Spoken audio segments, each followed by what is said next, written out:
মাহে রমজানকে কেন্দ্র করে রমজান কেন্দ্রিক যে ছোলা, চিনি, ভোজ্য তেল, অন্যান্য যে পণ্যগুলো ভোক্তাদের ব্যাপক চাহিদা থাকে, তো সেই চাহিদার প্রেক্ষিতে মূলত আমরা মৌলভীবাজার যে ডিলার পয়েন্টগুলো রয়েছে সেখানেই মূলত তদারকি করতে আসছিলাম, জাতীয় ভোক্তা অধিকার সংরক্ষিত মহাপরিচালক মহোদয়ের নির্দেশনায়।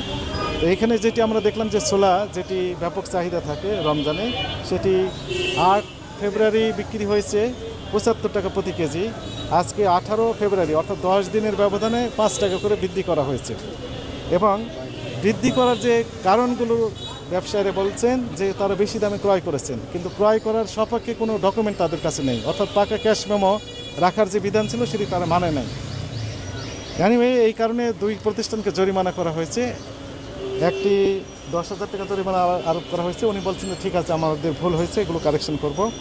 আরেকটি প্রতিষ্ঠানে যেটাতে গেলাম, একই রকমের সিচুয়েশান, অর্থাৎ তাদের কাছে কোনো পাকা ক্যাশ মেমো নেই, তারা শুধু মৌখিকভাবে বলছেন যে বেশি দামে ক্রয় করা, কিন্তু ক্রয়ের সপক্ষে কোনো ক্যাশ মেমো তাদের কাছে নেই।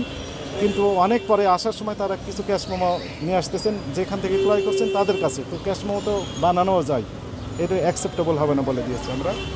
এনিওয়ে, তারা ওই যে ব্যবসায়ী সমিতির সভাপতি আসলেন, আপনারা তো দেখলেন, এসে হইচই করার চেষ্টা করলেন। আমি বললাম যে হইচই করার দরকার নেই, দোকানপাট বন্ধ করার দরকার নেই, যেহেতু রমজানের আগের দিন এখানে অনেক পণ্য রয়েছে যেগুলো এসেনশিয়াল, তো সেগুলো বিক্রি করেন, আপনার বিরুদ্ধে আমরা আইনগত ব্যবস্থা নেব। এবং ভাইস প্রেসিডেন্ট সাহেব ফোন দিলেন, উনি বললেন যে ঠিক আছে স্যার, জরিমানার টাকা আপনার অফিসে পৌঁছা দিবে। আমি সরি, ভুল হয়ে গেছে। Thank you. জনস্বার্থে আমাদের অভিযান অব্যাহত থাকবে।